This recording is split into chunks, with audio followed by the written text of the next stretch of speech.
Good morning, y'all good? Yeah! Wait a minute, I can't hear you. Good morning, y'all good? Yeah! Man, this is amazing. First of all, thank you, Michael Rubin. Thank you, Fanatics, everybody that's involved with this for giving us an opportunity to come share our platform on your platform. We cannot be more thankful than you inviting us out. So again, thank you, Michael Rubin, and everybody involved with Fanatics. An unbelievable event, the best event going in the world today that involves fans and some sports celebs. So again, thank you very much. Give yourself a round of applause. You know what, guys? We're not going to take up too much time because we know you guys want to hear from these guys. Guess what we got today? We got the tribal chief coming to the stage.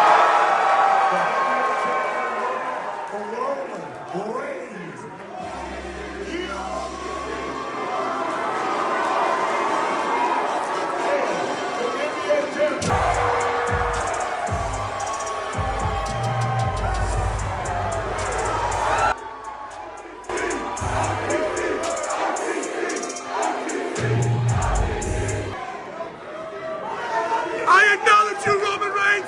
I acknowledge you. I acknowledge you. I acknowledge you. C-O-T-C. O-T-C. O-T-C. O-T-C. Appreciate it, appreciate it. Roman Reigns. Roman Reigns.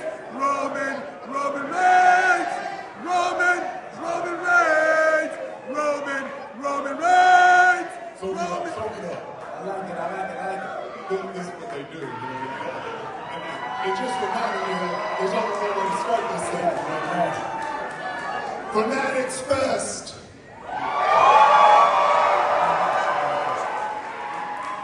Acknowledgment.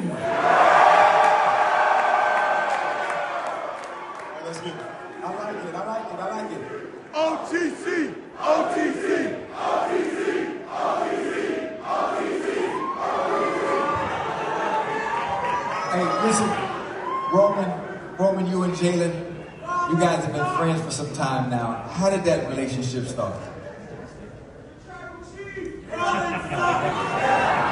Well, we actually just met for the first time.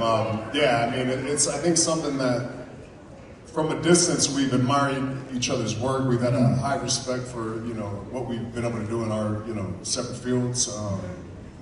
So yeah, I mean, this was a long time coming. It's actually very cool to meet Jaylen and expand the friendship. It's been a magical ride for you. But Ray invited you to Madison Square Garden. What can we expect tonight?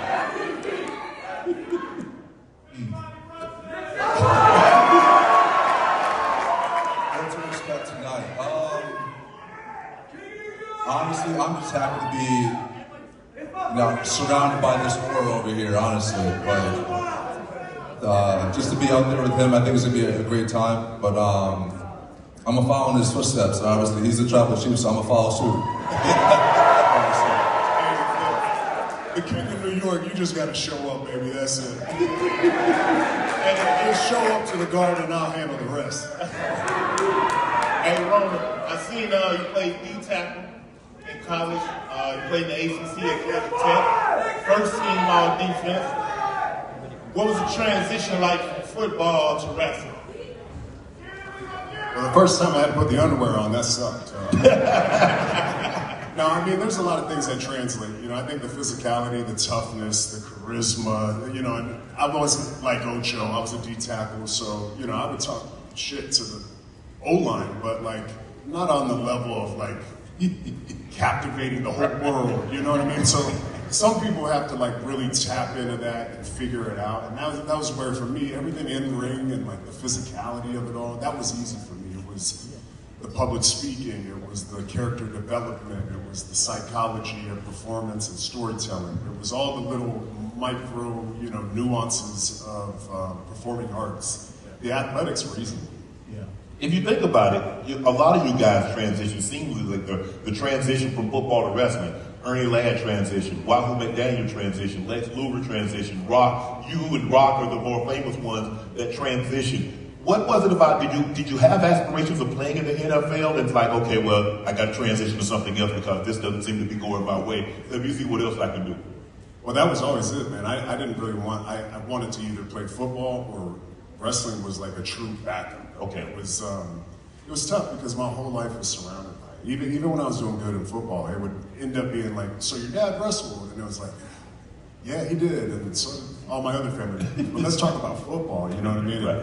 I just wanted to get outside of the shadow of wrestling, and it ended up coming back tenfold. But I was able to build my career up to what it is now and kind of create my own path and also represent my legacy. But it was always either football or wrestling the whole time. But I mean, there was a long time where it was like, this football thing has to work out. It was everything to me, and the game, it kind of, it quit me due to circumstances with my health and everything. So it was a really abrupt and just out of nowhere, closing of that chapter. And I wasn't like ready for it. I didn't know how to handle it. I was 22 years old. I was being diagnosed with leukemia at the time. My oldest was being born shortly thereafter. So my whole world got flipped upside down, and for me to kind of, land on my feet it's a blessing from God. It's always great to have that backup plan. Jaylen, it's been a magical 26 for you. NBA Cup MVP, Eastern Conference MVP,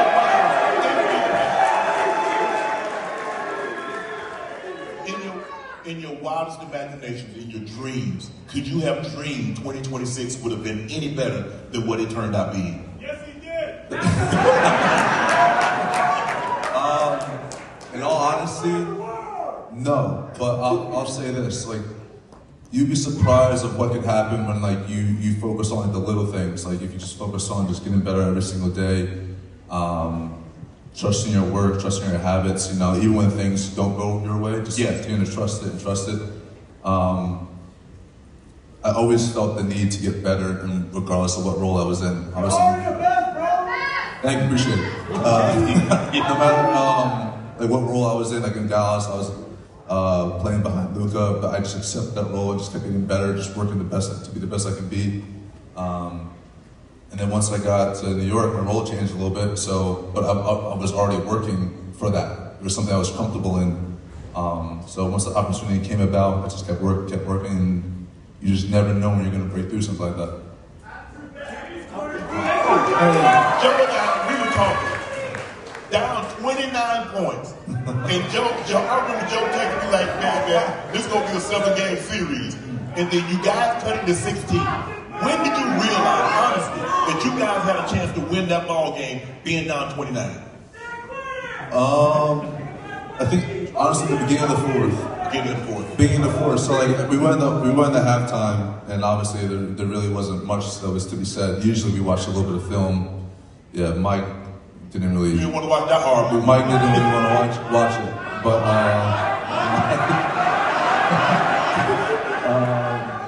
yeah, we just kept saying, just keep cutting it down. Cut it to 15 by the fourth. It was 90-75 with 12 minutes to go, and now we just kept cutting and chipping away. And just found a way. Y'all had such a magical run in the postseason. What was the biggest adjustment, I would say, from the regular season to the playoffs?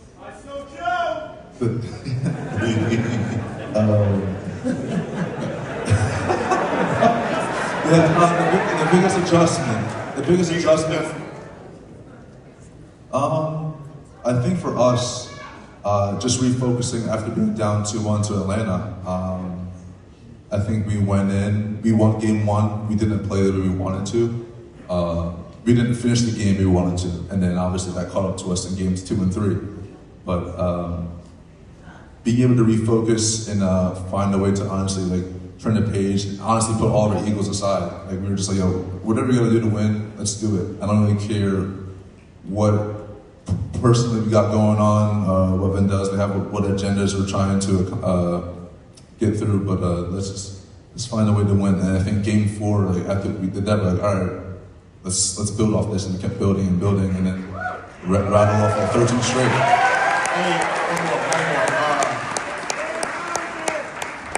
We talk about late game closers, And in the fourth quarter of probably every game, every series that y'all had in the postseason,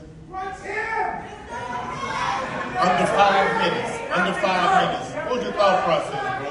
Even if y'all were down by 15 or 20, it seems as though, you always came through in the clutch. Like, what are you telling yourself in those moments? One thing my dad always taught me is just never be afraid to fail. Yeah. And so just having the mindset of whatever happens in these moments, it's going to happen. You're going to learn from it. And even if it goes successfully, you're still going to learn from it. There's something you can always learn from. But I found the way to be comfortable in the situations. I learned in plenty of situations where I failed, and I've learned from them and I've gotten better. But I feel comfortable. I found the way to just kind of keep my mind at a good spot in those moments when people call it pressure. I feel comfortable in those moments. You guys win a championship. You have a parade. There has to be one story you can tell us that we weren't able to see that was surprising and shocking to you at the Knicks parade, because I know the city was upside down. I need one good story that surprised you at the parade. We seen cats sucking toes and all. Oh, Yeah. I thought So not cat. I'm gonna say cat. I'm gonna say cat.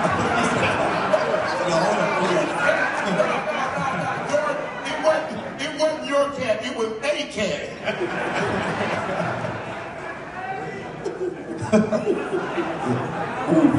The wildest thing from the parade would be, I didn't see this, but I guess the woman that was on the light pole post. I didn't see that with my own eyes, but when I saw it,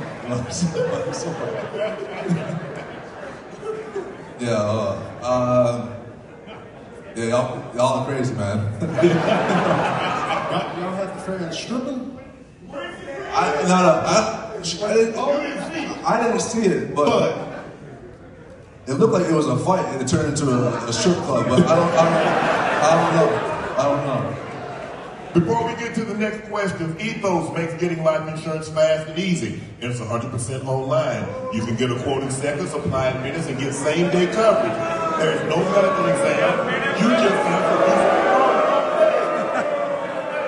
I hope y'all don't know, getting everybody here ain't free. Come on. There's no medical exam. You just answer a few simple health questions. Get up to $3 million in coverage. Takes 10 minutes to cover today with life insurance from Ethos. You get a free quote from ethos.com/nightcap.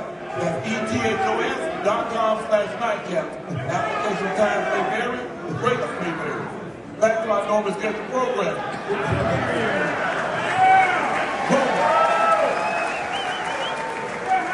We see the big championship, you have a parade.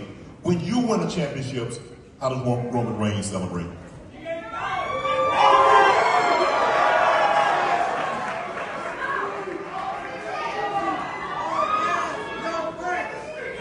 I wish we had parades and all that, and I wish I had like a really cool story to give you, but we usually work the next day. So. And a whole lot of time to celebrate, huh? I go straight to the bus and I get naked. That's what happens. But yeah, no, there's just really no time. It depends, because every once in a while, you might have a day off and then you go in, if you were to work Saturday, then you have Sunday off. I've done that a couple years ago, which was pretty cool. And then you go back into work Monday. But yeah, no matter what you're doing, for me, if I have the people that I love around me, the people that I like to talk to, maybe a couple cold beverages to take the pain away, take the edge off. And then, Manuia, and then let's get to bed and get ready to do it again. Get ready the next day. Jay, let me ask you this. If there was another sport that you could play, what would you play? I can see you as a running back. I'm not fast at all. I'm not gonna lie to y'all see me move out there. Quick first step, but that's it. That's it? That's it. I would say, honestly, probably golf. Golf. I only say that because I played all the different stuff when I was younger. I moved a lot as a kid, so it was tough to find different teams for all different sports. Basketball is obviously my number one. But now I truly wish I picked up golf when I was younger. Right. Because a lot of good things, business-wise, can happen on the golf course. You can beat a lot of your best friends and take a lot of their money as well. So, yeah, I wish I would have picked up golf sooner. Well, you're learning at the right time, because if you get too good, the people that might do business with you are not going to want to do business with you if you beat their eyes out. Yeah. So I'm not that good yet, but I wish I would have picked up sooner. Hey, Rome, between travel, training, like eating, how do you maintain a great balance without burning out, in the sports you play? Well, it's year round, so I mean that's kind of like the battle that I'm personally going through now, because look, it's been a great summer. We're trying to have fun too. I mean, I got to show the wife a good time. So, and it's tough being on a diet when you're in situation. Like yesterday, we're at the Yankees game and they got a full spread, and I'm just looking at everything, and I'm like, oh, I can't have any of this stuff. You know what I mean? So there's a happy medium. I think the 80-20, kind of like, if you grind through the week and you take the weekend off as a civilian, that's great. And I think you can kind of look at that annually. So I try to keep the work in. I try to not get too far out. That way we don't have to kill ourselves to get back in. But you have to be a human. You got to be normal. And especially with this life, it's been a storybook. It's been so blessed that if I can do anything normal, I try to. So even with the schedule, and even just like downtime and getting out of the diet, getting out of the training for a little while, and just being a human for, being a dad, being a husband, and not trying to just be a superstar the whole time. I think it definitely helps. I got a question. It's kind of personal, but I like to get in people's business sometimes. When it comes to sports, when it comes to the corporate world, obviously we have colleagues, we have people that we work with. We don't always get along. Like sometimes I want to fight Joe, right? Is there anybody in the WWE that you really personally don't like?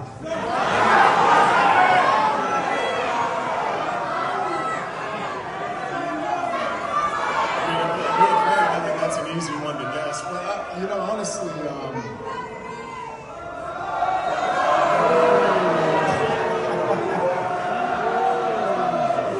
do that here. That's a quick way to get me to leave.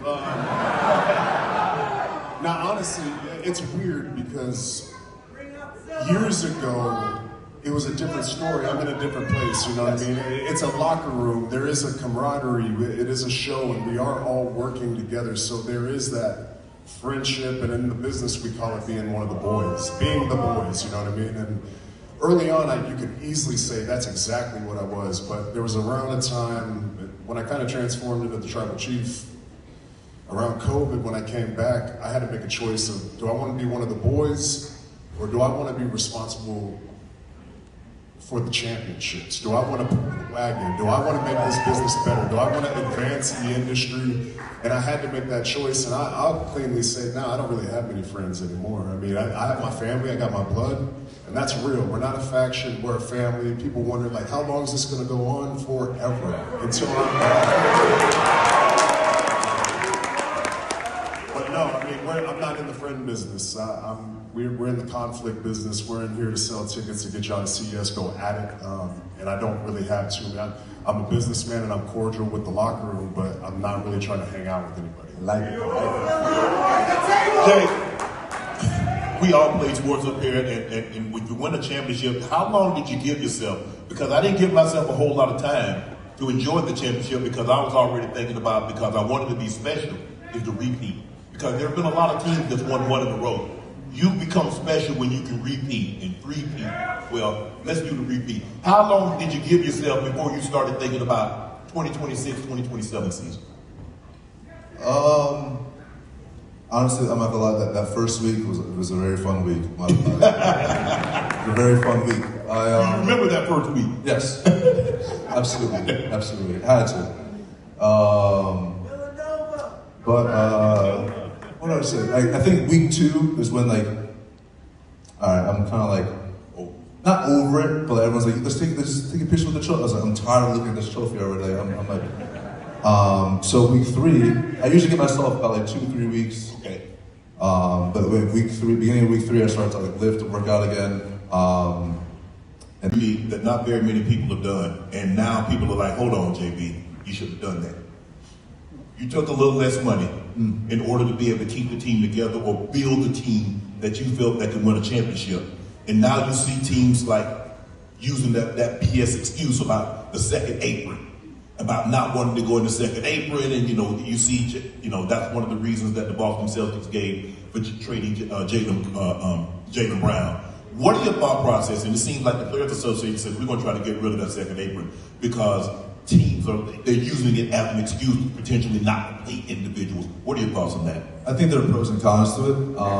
Obviously, we would have loved, because of second apron, we had to lose Mitch, but I would have obviously loved to have him back. He was a big part of what we've been able to do.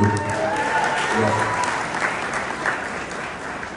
I think it's the way you look at it. Everyone was talking about prior to the second apron, prior to the last 8 teams being different champions. Like, we have too many super teams, you have too many players going to one team, and then you have these dynasties, and now we have 8 different teams winning, and now it's like, oh, now it's like a participation trophy. Like, what are we doing? Like, you guys want competition, or you guys don't want super teams? Like, what is it? So there's pros and cons to it. For me, I just navigate the best way I can. It's just controlling what I can control. I mean, it is what it is.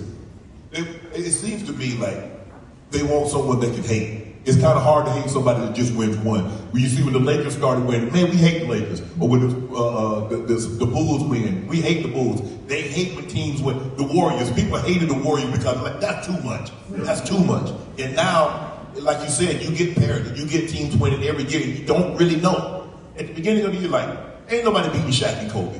Nobody's beating KD, Steph, and Clay, and Draymond. Nobody's winning that. So now we really don't know who's going to win at the end of the year. And seemingly people are getting upset because they don't know.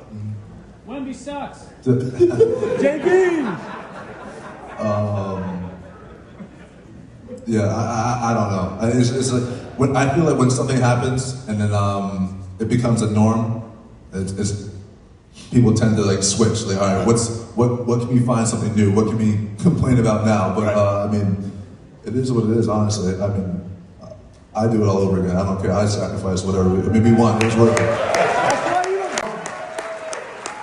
You versus Seth, SummerSlam. Does that title match feel any different?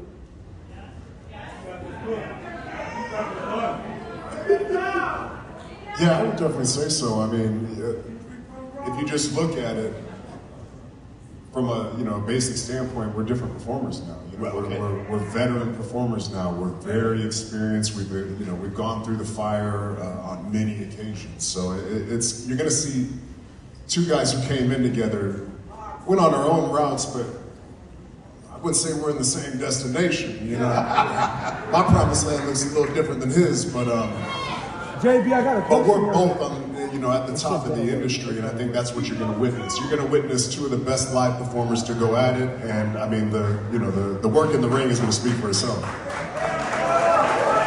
Roman, you are the best, Roman. We love you, Roman. We acknowledge you, Roman. We acknowledge you. Hey, JB, you're my favorite. Look at my shirt. Speaking Look at my shirt. of My birthday's SummerSlam, tomorrow. I need a photo. what are your thoughts? My birthday's tomorrow.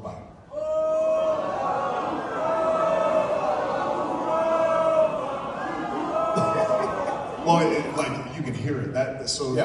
I'll always pause and take a heartbeat to hear, especially if we have a live crowd, because that's what I perform in front of constantly. So it's immediate response. You get feedback and you say their names and immediately there's something that happens. So that means it's working.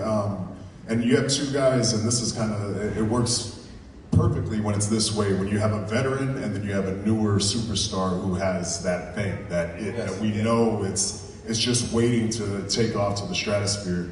And that's what we have in Oba. He's still very new. He's still very, green. I wouldn't say a shallow character because we just haven't had him around enough to go into the depths of that character of Oba Femi and what that looks like. But anytime you have 2 huge athletes, going at it like that, with Brock Lesnar against a Oba Femi, it's once in a lifetime, and we've been able to see it a couple times this summer, but that's the way it works. In wrestling, it works in threes a lot of times, and anytime you can, have it good enough to have legs to go 3 times, you always want to crescendo and make it the very biggest. So that's what I'm expecting out of those boys.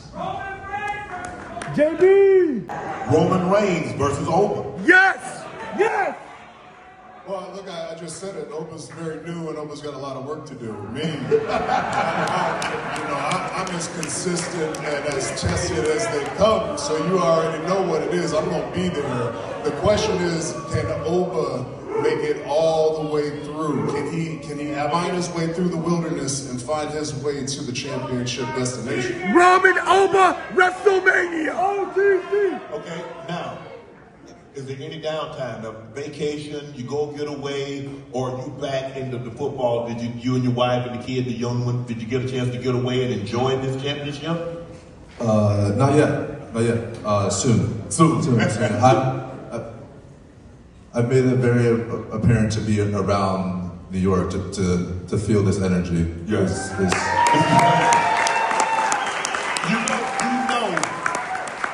Your life will never be the same again. You understand that, don't you?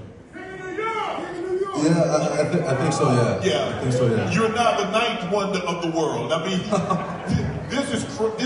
Do you understand? He every wonder of the world. When they talk about Willis Reed, and they talk about Walt Clyde, and they talk about Earl Pearl, and all those guys that won that championship 53 years ago. Yeah. Do you really feel and understand what you just accomplished? Absolutely not. I don't think it's going to settle for.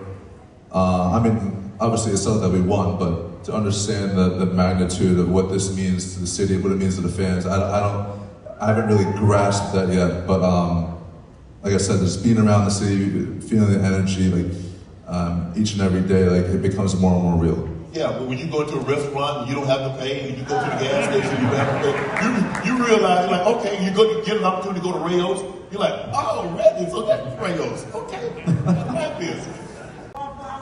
I pay for gas. I pay for gas.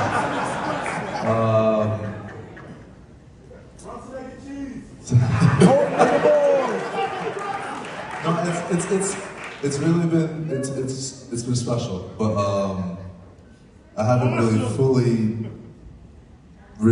tried the whole. Am I going to pay for a meal yet in the city? You never in your life! And I'm not going to walk in and say, hey, I'm not paying either. Never! No, that's just arrogant. But You walking in for free! the city is definitely treating me right. JB, aside from physical talents, what's the mental hurdle that a guy that a player has to get over to play professional basketball? I'm sorry. We're moving at the speed of the light. With a lot of game time. That's why Amazon Prime can make the difference. It makes it easy to say yes when the moment show up. Same day delivery is on Prime. Available in select areas. Terms apply. Visit Amazon.com/Prime to buy millions of items delivered fast. Thank you guys. That's it for Nightcap. Thank you.